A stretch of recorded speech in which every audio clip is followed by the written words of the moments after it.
Manusia ini diberikan Allah bekal 3 alat untuk menangkap kebenaran. Yang pertama, inna sam'a, pendengaran. Yang kedua, wal basar, penglihatan. Yang ketiga, wal fuad, hati dan pikiran. Ketiga-tiganya ini nanti akan ditanya di hadapan Allah Subhanahu wa ta'ala. Inna sam'a wal basara wal fuada kullu ulaika kan anhu mas'ula. Kullu ulaika, semuanya, kana anhu mas'ula, akan disoal, akan ditanya, akan diminta pertanggungjawaban di hadapan Allah Subhanahu wa ta'ala. Maka laki-laki kepala rumah tangga yang tidak dalam keadaan sakit, tidak dalam keadaan pekerjaan berat, tidak dalam keadaan perjalanan jauh, maka dia mesti mendengarkan khutbah Jumat. Wajib man tarakal jumu'ata thalatha marratin, siapa yang meninggalkan salat Jumat 3 kali tahawunan, karena menyepelekan salat Jumat, meremehkan salat Jumat, taba'allahu ala qalbih, Allah mengunci pintu hatinya. Kenapa akhir dari hadis ini adalah hati? Berawal dari pendengaran. Mendengar saat khutbah Jumat, 3 kali tidak mau mendengar khutbah Jumat, taba'allahu ala qalbih, dikunci pintu hati. Mengapa tidak dikatakan dipekakkan telinganya? Karena telinga tetap mendengar, tapi tidak sampai ke hati. Semuanya dalam Islam ini adalah hati. Ala fil jasadi mudghah, ketahuilah di dalam badan tubuh jasad ada segumpal, ada sekepal. Idza salahat salahal jasadu kulluh, kalau yang segumpal itu sehat, yang lain ikut sehat. Wa idza fasadat, kalau dia rusak, kalau dia sakit, fasadal jasadu kulluh, yang lain ikut menjadi rusak. Ala wahyal qalb, dia adalah hati. Maka kutukan yang paling besar, laknat yang paling berat bukan sakit. Dulu sebelum Islam datang, orang menganggap penyakit itu laknat. Setelah Islam datang, boleh jadi dengan sakit dosa diampuni, boleh jadi dengan sakit dapat pahala sabar, boleh jadi dengan sakit dapat pahala ridha. Laknat terbesar adalah ketika pintu hati terkunci. Maka dikatakan summum bukmun amyun, peka, tuli, bisu, buta. Efek dari apa? Khatamallahu ala qalbih, kalau hati sudah terkunci. Di hari yang penuh dengan keberkahan, hari Jumat, hari Allah Subhanahu wa ta'ala, kita diminta untuk banyak bersolawat. Kita masih diberikan telinga untuk mendengar, yang tujuannya adalah menghidupkan hati. Hati, kalau mata tugasnya melihat dan memandang, kalau telinga tugasnya mendengar, maka hati adalah merasa, pandai-pandai merasakan perasaan orang lain. Kita sudah melewati nisfu Sya'ban, sekarang di ujung Sya'ban. Ketika Nabi Shallallahu Alaihi Wasallam paling banyak berpuasa di luar Ramadan itu di bulan Sya'ban. Mengapa? Aisyah bertanya. Jawabannya, dzaka syahrun yaghfulu anhu katsirun minan nas. Itulah bulan yang banyak dilupakan orang. Ketika orang banyak lupa, kita ingat, maka kita punya nilai lebih dari orang lain. Mengapa tahajud itu punya nilai lebih? Karena banyak orang tidur, orang lupa, kita tetap ingat. Mengapa amal bulan Sya'ban itu lebih? Karena banyak orang lupa dan Nabi Muhammad sallallahu alaihi wasallam ingat. Ingat itu letaknya di hati dan pikiran. Tugas telinga mendengar, tugas mata melihat dan memandang. Yang didengar oleh telinga sampai ke hati, yang dilihat oleh mata sampai ke hati. menghidupkan hati dengan banyak mendengar dan banyak melihat. Wa idza quri'al Qur'an, kalau Quran dibacakan fastami'u lahu, dengar baik-baik. Kenapa disuruh mendengar? Fastami'u lahu wa ansitu la'allakum turhamun, supaya turun rahmat Allah. Apa tanda rahmat Allah itu turun? Hati menjadi hidup. Bukan berarti orang yang pandai membaca Quran, menulis Al-Quran itu cara, jalan, wasilah. Tujuan dari semuanya adalah bagaimana hati itu hidup, bisa merasa. Tanda mata terbuka, bisa melihat. Tanda telinga mendengar, berfungsi, masuk dia ke dalam lubuk hati. Maka ketika orang sudah mengaku beriman, apa tandanya?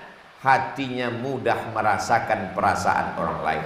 Maka puncak iman dalam Islam, la yu'minu ahadukum, kamu belum beriman. Kalaupun kamu beriman, imannya belum sempurna. Hatta yuhibba li akhihi, sampai kau bisa merasakan perasaan saudara. Ma yuhibbu li nafsihi, sama seperti yang dia rasakan. Kalau saudara saya itu lapar, maka bagaimana rasa laparnya? Dirasakan dengan puasa Senin Kamis. Sedikit-dikitnya puasa Ayyamul Bait 13, 14, 15. Lebih banyak lagi puasa Nabi Daud alaihissalam, yasumu yauman wa yuftiru yauman, puasa sehari dan makan sehari. Dan ada puasa yang sangat panjang, syahrul Ramadhan alladzi unzila fihi al-Qur'an, merasakan perasaan orang lain. Karena lapar tidak bisa didefinisikan dengan kata-kata. Lapar itu mesti dirasakan. Bagaimana rasanya lapar? Tahanlah makan dari mulai terbit fajar azan subuh sampai terbit rona merah azan maghrib. Saat lapar sudah menyentuh ke tangkai jantung, menyentuh lambung, menyentuh hati, maka insya Allah ringan tangan berbagi. Begitu Allah Subhanahu wa ta'ala menyadarkan manusia supaya dia bisa merasakan perasaan orang lain. Idza amma ahadukum, kalau kamu menjadi imam, falyukhaffif, ringankan bacaannya. Mengapa imam disuruh meringankan bacaan? Karena di antara makmum itu fihi mussaghir, ada anak kecil, wal kabir, ada orang tua renta yang tak tahan tegak lama, wadzul hajati, ada orang-orang yang ada hajat, ada keperluan. Itulah mengapa ketika sholat sendirian tahajud malam, Nabi sholat sepanjang-panjangnya. Dalam hadis yang diriwayatkan oleh Sayyidatuna Aisyah radhiyallahu anha, hatta tatafattara qadamahu, sampai bengkak kedua kakinya. Lalu Nabi ditanya oleh Sayyidatuna Aisyah, lima fa'alta hadza ya Rasulullah, mengapa engkau melakukan ini ya Rasulullah? Laqad ghafarallahu laka ma taqaddama min dzambika wa ma ta'akhkhar, dosamu yang lalu, yang sekarang, yang akan datang sudah diampunkan Allah Subhanahu wa ta'ala. Apa jawab Nabi? Afala akuna abdan syakura, aku ingin menjadi hamba Allah yang bersyukur. Seorang perempuan yang jahat, wanita tunasusila, dalam keadaan musafir, dia lihat ada sumur tempat air, dia pun mendekat ke sumur itu untuk minum, mengambil air. Tapi rupanya dia lihat ada seekor anjing yang menjulurkan lidahnya kehausan. Airnya jauh ke dalam sehingga dia tidak bisa minum. Tersentuh hati perempuan itu melihat anjing yang kehausan. Lalu dia ambil air sumur itu dengan sepatunya yang kotor, dia berikan kepada seekor anjing. Empat makhluk ini semuanya kotor. Perempuan ini kotor, jahat, wanita tunasusila. Anjing itu pun juga kotor. Tempat sepatu, tempat air, mengambil air sepatu itu juga kotor. Diberikan kepada binatang yang kotor oleh manusia yang kotor. Tapi Nabi mengatakan perempuan itu diampunkan Allah dosanya. Mengapa? Apa amal dia? Amalnya adalah amal hati. merasakan perasaan makhluk Allah yang kehausan. Ini bukan ajaran Nabi Muhammad SAW. Ini cerita tentang Bani Israel, umat sebelum Nabi Muhammad, yang diceritakan oleh Nabi Muhammad SAW sebagai iktibar pelajaran kepada kita. Mendengar kisah itu, sahabat bertanya, apakah perbuatan baik kepada binatang itu dianggap pahala ya Rasulullah? Apa jawab Nabi? Fi kulli kabidin ratbin sadaqah. Dalam setiap hati yang basah ada nilai sedekah. Apa maksud hati yang basah? Makhluk hidup. Walaupun berbuat baik kepada makhluk hidup, binatang itu haram, tapi kalau itu memberikan kebaikan, maka dia bernilai baik di hadapan Allah Subhanahu wa taala. Kalau merasakan perasaan hewan saja pun dapat pahala, bagaimana dengan merasakan perasaan orang yang beriman? Hari ini kita tidak kekurangan orang yang sholat di masjid. Masjid banyak, penuh, jamaahnya ramai, melimpah ruah. Hari ini kita tidak kekurangan jamaah haji dan umrah. Jamaah haji menunggu kuota 20 tahun. Jamaah umrah penuh airport setiap hari, tidak pernah kosong. Kita tidak pernah kekurangan jamaah zikir, Maulid Nabi, Isra Mi'raj, Tabligh Akbar, penuh semuanya, tanah lapang dan stadion. Kita hari ini krisis kekurangan orang yang pandai merasakan perasaan orang lain. Itulah perlunya kita mengasah. Bagaimana cara menghidupkan rasa ini? Paling tidak Nabi mengajarkan ada 5 cara. Yang pertama, at-tafakkur sa'ah, bertafakkur sesaat, merenung sejenak, waqfah ma'an nafsi, berhenti. Itulah mengapa kita disuruh bangun malam untuk merenung. Siang kita terlalu sibuk, belum lagi selesai satu pekerjaan, datang pekerjaan yang lain. Semakin canggih alat telekomunikasi, semakin sibuk pikiran kita, sampai kita tidak sempat merasa. Jangankan merasakan perasaan orang lain, merasakan perasaan kita sendiri pun kita tidak pernah. Kenapa? Karena terlalu sibuk. Maka di tengah malam, wa minal laili fatahajjad, bangunlah di tengah malam. Apa sebetulnya isi daripada sholat? Sholat itu adalah khusyuk. Khusyuk itu adalah kesadaran. Kesadaran itu adalah perenungan. Di dalam sholat kita disuruh, inna sholati wa nusuki wa mahyaya wa mamati lillahi rabbil alamin.